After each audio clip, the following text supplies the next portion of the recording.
What is up, fellow sickos? I am Dan Favale coming at you with the one, the only, the certified fantabulous Mr. Grant Hughes. Our look ahead offseason train keeps rolling. We're on to the Brooklyn Nets. Grant, before we belly flop in to the team that I think is going to define the NBA offseason, quite frankly, do you have any words that you need to get off your chest? For now, the Brooklyn Nets are the most important team in the NBA. Let's jump in with that. How's that for a beginning? Yeah, they're going to define the offseason because this is the note that before we dig into their vitals, no other team is going to be working with cap space, like anything more than the mid-level. The Pistons, after Cade Cunningham making All-NBA and his salary getting bumped up, it just makes sense for them to keep Dennis Schroeder's cap hold at least on the books, maybe for Tim Hardaway Jr. too, try to keep Malik Beasley using the mid-level and just operate over the cap. So the Nets are the only team that is going to have more than the mid-level exception to spend. I don't know when the last time, can you recall at any point where there's only been one team with more cap space than that? Usually, I can definitely remember where, I mean, maybe as recently as last offseason, it's all a blur, but like there's always 3 or 4, and there's maybe 2 that can spend max money or something.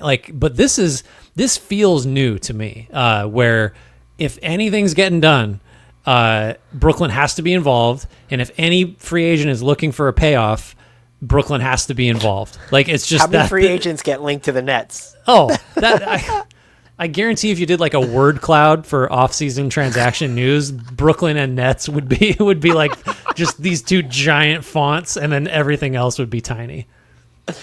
Did you want to take us through their off-season vitals? Sure. So they project, speaking of that cap space, for up to $67 million, including a $12.1 million restricted free agent hold on the one and only Cam Thomas, scorer extraordinaire. All their first-round picks, of which there are like a trillion. They have 8, 19, 26, and 27, plus number 36. There's a Cam Johnson extension eligibility situation. We can get into that. The cap space, though, Dan, let's back up a little bit. We've got it at 67 plus here. You see 45 sometimes, you see upwards of 50, you see 55. This is all like, to me, it doesn't, so that's all just like, well, are we counting this? Are we assuming this cap hold? Are we assuming that draft? But like the takeaway just needs to be that, like, as we said at the very beginning, that Brooklyn is the only team with significant spending power. So don't get anchored to the 67, right? Like, it's just, it could be 80. Right. If they want to get rid of Cam Thomas, it could be 80. Which, I mean, then that would be exciting. It's just, boy, I bet you they wish there were some real free agents that were going to leave their teams this summer. It's just, if you had like 80 million in cap space or whatever, it's like, what is the player where it's just like the most expensive player you could envision just being sent into that? It's probably, I guess, a Bradley Beal or a Paul George would be the... But that gets into, that's the way that they're going to use their cap space, which is just... like, we're taking on bad money. That is a route they can go. With Paul George, what kind of picks is the number 3 pick? Like, headed to Brooklyn, and that's there. Sorry, I didn't mean to cut you off there. But they have a lot of cap space. Yeah. What else to talk about? We have to decide what Cam Thomas is worth. I'm just like running down the list here. We can just stop anywhere you would like to. You want to talk about Cam Thomas? How much of a priority if you're Brooklyn? Because... okay, would you just... So I'm looking at it and saying he's shown more, I think, as a scorer, as a sustainable scorer than I kind of thought of him earlier on in his career.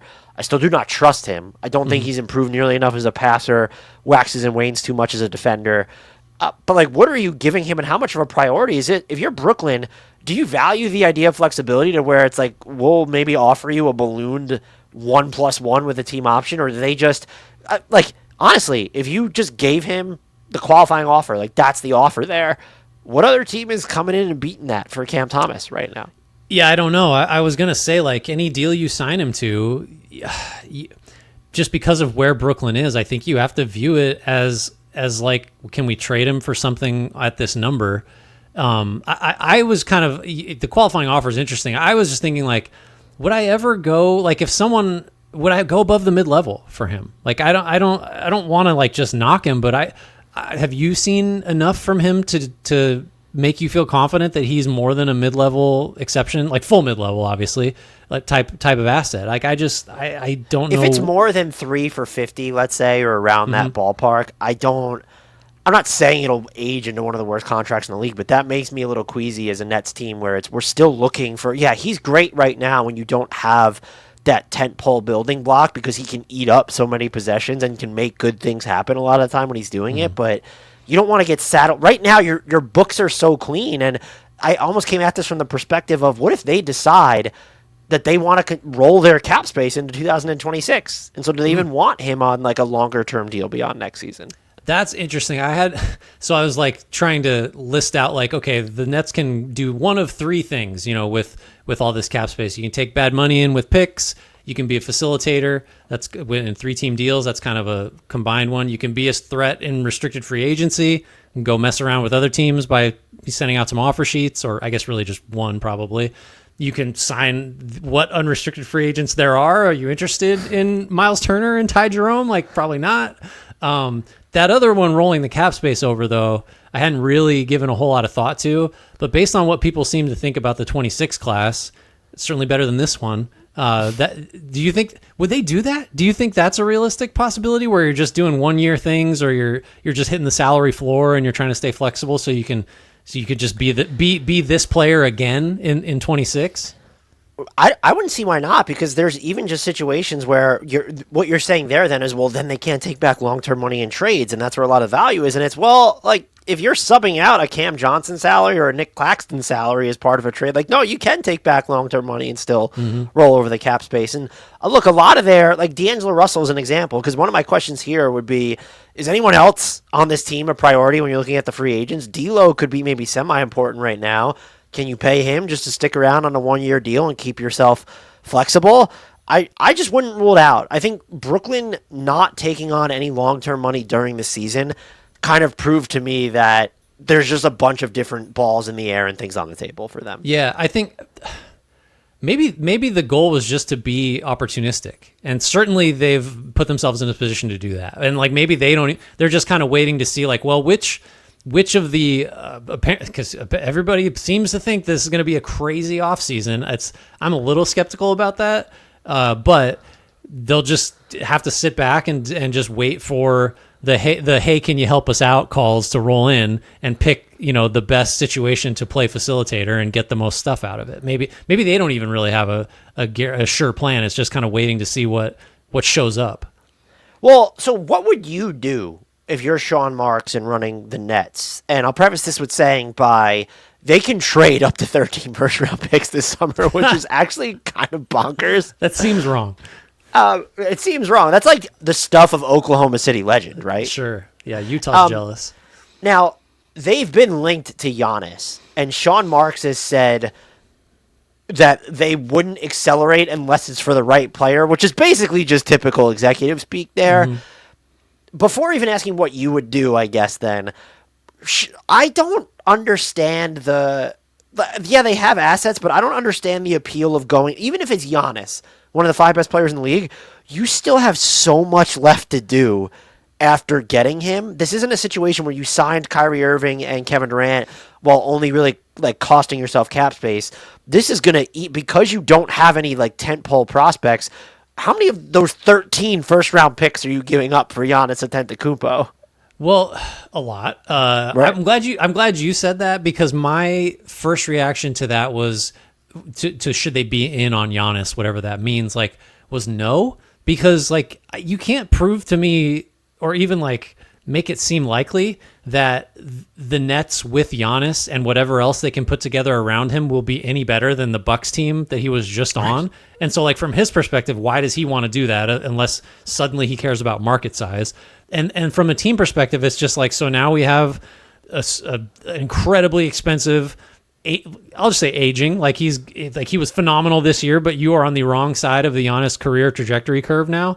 Like, and you have what else? Like, I get it. Like, maybe we're overthinking it, and if you can get Giannis, you just do that regardless, and you figure everything else out after, because getting him or someone like him is the hard part that, like, you just have to have done before you figure out the supporting cast. But, like, I don't know. It just doesn't – it feels like that would just – they just don't have enough. You said it. Like, they wouldn't have enough to support him to make getting him worth it, which feels crazy because like I don't know.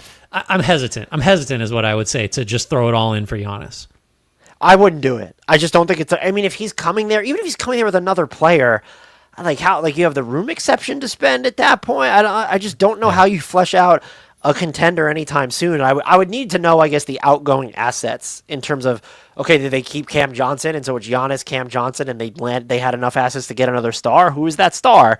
There's just too many variables involved. I also think going that direction overstates the urgency with which they need to operate. I know that their 2027 pick is like not their own, but after that it's the clean slate. So it wasn't just you bought this 2 year. Yeah, okay, 2027, unless you can acquire that pick back too, you have to take a spoonful of medicine, fine, but it's 1 year, and that's not a good enough reason to be like, well, we got to get Giannis and see what happens. Yeah, I agree. Do you just like to pivot a little bit to free agency in general? Do you think there's what do you think the odds are of them being the team that is like, let's mess around with the Bulls and throw something at Josh Giddey, or the Warriors and Kuminga, or get into, like, if it's not just offer sheets, like let's do some sign and trade stuff for some restricted free agents? Do you think that might be a route they would go? I would say yes, because Sean Marks has done it before. But I am also just, when you look at this restricted free agency class specifically, like I feel like there's money they could throw at Jonathan Kuminga as an example, where the Warriors just be like, have them. Yeah. So it's just, that's the risk you run. You have to really want the player. They shouldn't want Giddey at what he's asking for, which is 120 plus million over 5. That's more than 15% of the salary cap. He's too limited of a player to give him that. But like, also, if you know the Bulls are going to match, and you're just like, well, we're going to give him 140. We know that they're going to. Well, they can't do that. They can only give him 4 years. But like, if they give him $30 million a year rather than that 24 million, and they know the Bulls are going to match it, I could see them doing that. I don't know if that's like, if you know the other team is going to match just to mess with their books, I think that's a good use of cap space. But there's no one restricted free agent, or even when you're looking at flyer free agents, where it's like, what if you just offered them kind of like what the Pacers did with Bruce Brown after he won the title in Denver? There might be a situation, a 1+1, it's a team option. Do you do that with Nickeil Alexander-Walker, was a name he brought up during the Timberwolves podcast? I don't know if there's a name out there that stands out. I think the one that will come up the most is, should they be in on Jonathan Kuminga, and should they just make it a sign and trade with Golden State to avoid having to overpay to get him? Yeah. No, I think that's a route they really could go. Would you agree, though, that option one should still probably be, we'll just take some bad money with picks attached or young players attached as a facilitator? Like, isn't that just like, it seems like the easiest way to go? It's kind of the least ambitious. It also, definitely just signals that the Nets are comfortable being like less competitive for a while, but that feels like the plan anyway to me. I do agree that that's like the right course, and which is why they're the team that could just define the NBA offseason, because they're going to determine what so many other teams can do. I mean, even if it's a matter of overpaying other guys too, that impacts the rest of the NBA, because teams lose players. Other teams who have the mid-level exception lose out on targets. But I guess what my question here would be, and for anyone watching on the screen, I have a typo. It's the Nets can get to almost 80 million in cap space, not 70 million if they get rid of Cam Thomas. If you're Brooklyn, what intrigues you more? Because like of the scenario, like you're headed this direction that you laid out, Grant, but you kind of have the options of, do you just kind of do it on the margins where it's, oh, team X will give us a first round pick to take on this contract, and team Y will give us another first round pick? Or is it something that's a little bit more nuclear, where it's, just as an example, if there's a construction where you're sending out Cam Johnson and you're getting back like number 3 and Paul George from the 6th, like, is it, you're doing something more nuclear like that? If you're Brooklyn, what are you prioritizing? And by the way, they just have so much cap space that they could do both, but still. Yeah. Yeah. My head went first to, all right, so Durant wants to get to the Wolves. How do we step in and facilitate that? And then Giannis wants to get to the Spurs. How do we step in and facilitate that? The Spurs are fairly flexible, so they might not even really need Brooklyn to help a lot. But yeah, like, I like the idea of picking up a few things here and there without taking on like a Paul George level contract, or like a Bradley Beal or whatever. Like, not that the Suns can sweeten the Bradley Beal thing with much of anything. But if in a perfect world, I think the Nets would kind of just, vacuum up assets, a couple at a time in different moves, as opposed to just like getting a quote unquote blue chip in a number 3 pick with Paul George or something like that. Just because then you're like, what do we do with this Paul George contract? Yeah, well, like that's not something you're just gonna live with that for its duration. Like maybe. I think that's an option, and because maybe the other, like the sort of the an asset here, an asset there kind of facilitator role might not be as easy to pull off as I'm making it sound. But I'd rather do that than just say like, well, now we have this $50 million aging veteran for several more years, but we got the number 3 pick. Like that I don't like that one as much. Would you do something? He makes a lot less, but let's say the Nuggets are doing some type of trade and the other team doesn't want Michael Porter Jr. Is that someone that you'd be willing to burn cap space on, or no, you need a pretty good sweetener to take the next 2 years of his deal? If I'm just getting Porter and like not much with him, even if you're getting where it's like, what would you need to get to take on? Like, does it need to be a first round pick? Would something like we'll take a flyer on Julian Strother do it for you? Is it because Michael Porter Jr. is still a useful player, he is, and he fits like he's not going to ruin your rebuild because you won't win enough with him, but also he fits next to pretty much anybody. I think if it's him, he's definitely not in the George or Beal tier, but I would want a first with him because okay. I'm not sure that you could turn around and trade him for like equal value or positive value. Like you're not going to send him somewhere and get more picks from somebody else, like just because he's not. I don't think. Maybe that's not right, but I would need a first included with him. I wouldn't just take him on and say like, he's a good player, he's a starting caliber guy. Like we might be. I want something. Plus, like, I don't know, we're mostly past it, but what about his history of back injuries? Like that could just become not so great money pretty quickly. It's already not so great money. Would you need anything to take? Let's say the Pacers decide we're not going to pay the tax. We need to keep Miles Turner. Are you requiring anything to take on Obi Toppin? Maybe like a second, maybe not even anything. I think he's a little overpaid, but he's definitely shown some utility in like deep playoff runs. So I think that's and just the numbers smaller. It's not the MPJ level, and it's certainly not the Paul George level. I'm wondering if would Miami give you anything to take on Terry Rozier or Duncan Robinson? Duncan Robinson's pretty important to them, so I won't loop it. Like, would they give you anything to take on Terry Rozier's expiring contract? Like, that's a lot of money, but it's only for 1 year. Yeah, I think. I mean, and what would Miami even be? Miami would have to have a pretty like hot iron in the fire to be willing to pay additional assets to get off a salary that small, relatively speaking. Mm-hmm. I think you could take Terry Rozier on for like a good second or a protected first. This assumes that that Brooklyn has like struck out on all the other more like lucrative options, I would say. Yeah, they're just gonna have so many. The team we haven't brought up that they could help out a ton is Boston, to where they have guys where it's. I guess they don't align with Brooklyn's timeline, but are you gonna require it? Like if they were, Drew Holiday is just like if they give you a first round pick, are you taking on Drew Holiday and saying, let's even say it's number 29. That's your fifth first rounder of this draft, but it's we'll move up or we'll package those picks together to move up, and then we will trade Drew Holiday for something else at some point. Yeah, and but that raises, I agree with that. That raises another issue. Like, if you're offering a 2025 first round pick to Brooklyn, I don't think that's going to sway them very much because they have so many. Like, I'm gonna want the latter half of the decade. Give me some late 20s, maybe 2030s, 2031 stuff, because we should probably have a conversation about these picks because I guess they could just sign 4 first rounders.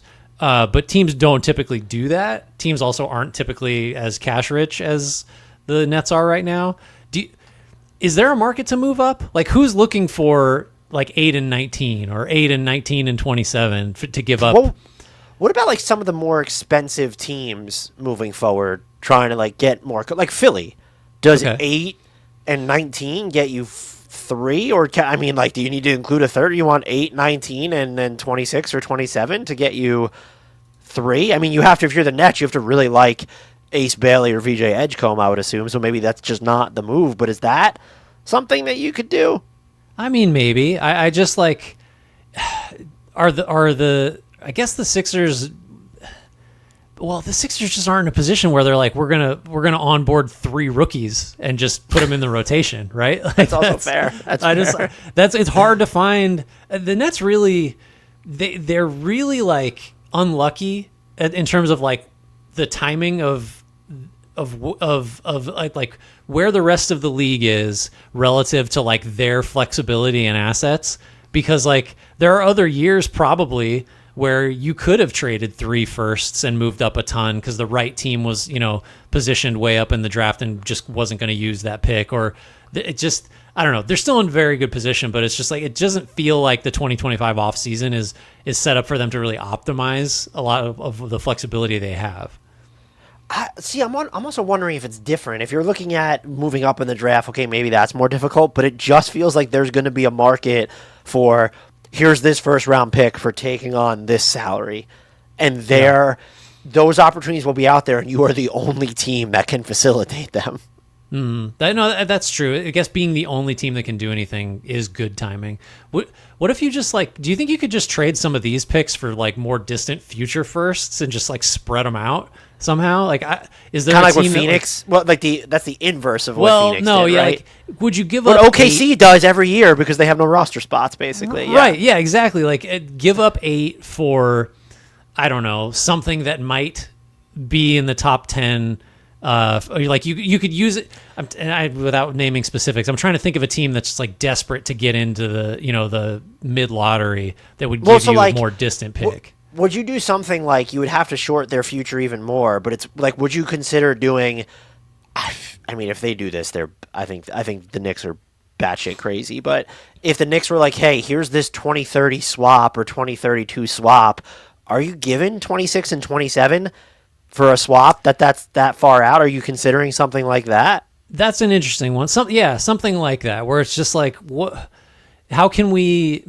I think one of the benefits of the Nets being where they are is you can just kind of play the upside game and just say like, well, there's a low percentage chance that this swap pays off at all, but what's the number 26 pick worth in a vacuum? Like, it doesn't have the upside. So maybe that's a better description of what I'm talking about, is like, kick it down the road and just sort of hope that one of your longer term bets hits. I'm going to start entering I'm just asking questions mode. Okay, good. Cause I don't have a lot else to say about the Nets.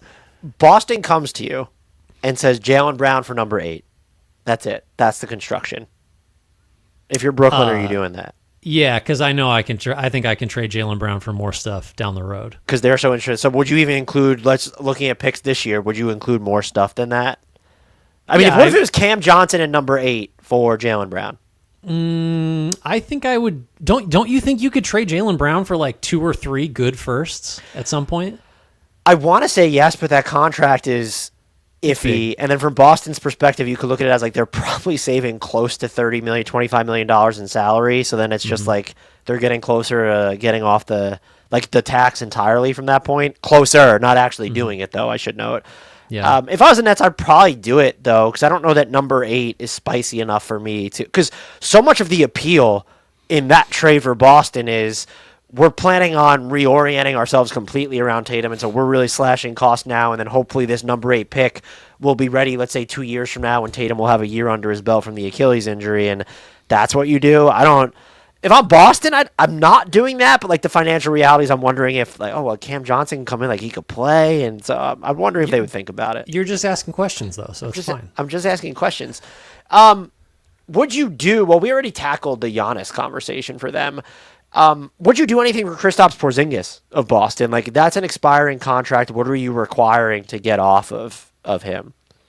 If I'm the Nets, I think I probably I think I would probably be satisfied with like a first, 3-4 years out. And I don't know that the Celtics would be willing to pay that, because they might be able to trade him somewhere for like, to get like something back maybe.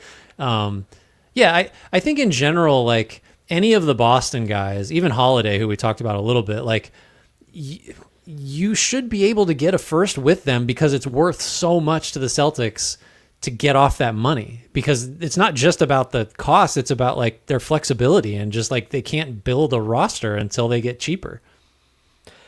Would you do, What if Memphis came calling? They're ready to tear it down, and they're all your first round picks this year, basically, and Cam Johnson for John Morant. Man, that's a good one.